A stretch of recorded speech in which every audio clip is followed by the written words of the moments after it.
कर्म का फल। एक राजा ब्राह्मणों को महल के आंगन में भोजन करा रहा था।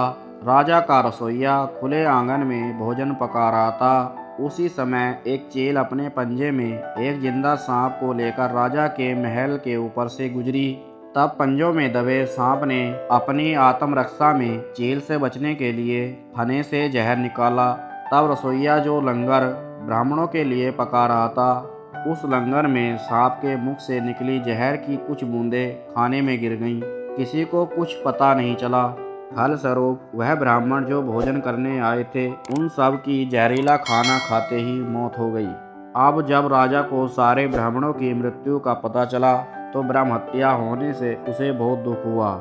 ऐसे में अब ऊपर बैठे यमराज के लिए यह फैसला लेना मुश्किल हो गया कि इस पाप कर्म का फल किसके खाते में जाएगा। राजा, जिसको पता ही नहीं था कि खाना जहरीला हो गया।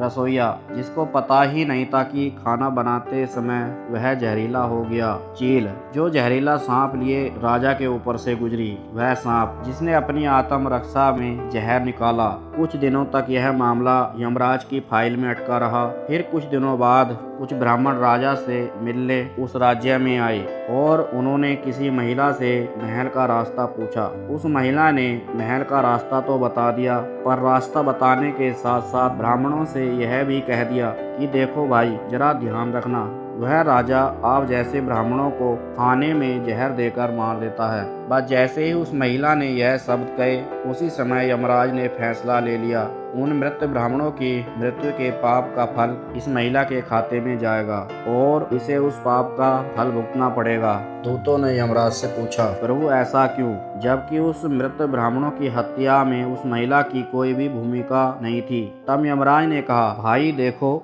जब कोई व्यक्ति पाप करता है तब उसे बड़ा आनंद मिलता है, पर उन मृत ब्राह्मणों की हत्या से ना तो राजा को आनंद मिला, ना ही उस रसोइये को आनंद मिला, और ना ही उस सांप को आनंद मिला, और ना ही उस चील को आनंद मिला, पर उस पाप कर्म की घटना का बुराई करने के भाव से बखान कर उस महिला को जरूर आनंद मिला। इसलिए राजा के उस अनजाने पाप कर्म का फल इस महिला के खाते में जाएगा।